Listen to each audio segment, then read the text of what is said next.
విశాఖ వేదికగా జరుగుతున్న పెట్టుబడుల సదస్సులో తొలి రోజే పెట్టుబడులు వెల్లువెత్తాయి.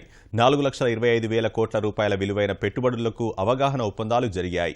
ఇంధన రంగంలో భారీగా ఎంఓయూలు కుదిరాయి. ముఖ్యంగా ఇంధన రంగంలోనే 1,67,000 కోట్ల పెట్టుబడులు పెట్టేందుకు వివిధ సంస్థలు ముందుకొచ్చాయి. మరెన్నో సంస్థలు వేలాది కోట్ల రూపాయలతో ఆంధ్రప్రదేశ్ వేదికగా వ్యాపార విస్తరణకు సై అన్నాయి. అపార వనరులు, నైపుణ్యమైన యువత, సమర్థ నాయకత్వం ఆంధ్రప్రదేశ్ను పెట్టుబడుల స్వర్గధామంగా మార్చాయని దిగ్గజ పారిశ్రామికవేత్తలు కొనియాడారు.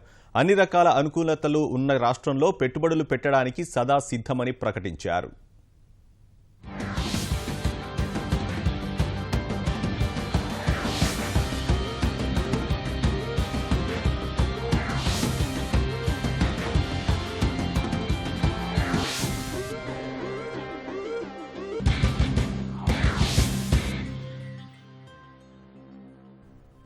విశాఖపట్నం భాగస్వామ్య సదస్సు వేదికగా నవ్యాంధ్రలో పెట్టుబడులు పెట్టేందుకు పారిశ్రామిక సంస్థలు వరుస కట్టాయి. తొలి రోజే భారీగా అవగాహన ఒప్పందాలు కుదుర్చుకున్నాయి.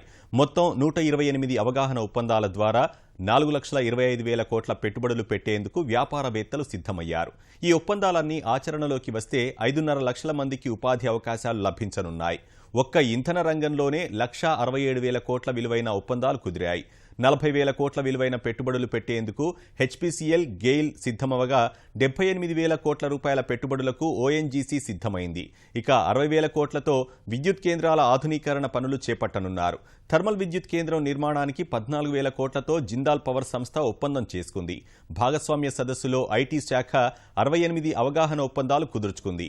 దీని ద్వారా 5,000 కోట్ల పెట్టుబడులు రానున్నాయి. ఈ ఒప్పందాలతో 50,000 మందికి నేరుగా ఉపాధి కల్పించే అవకాశం ఉంది.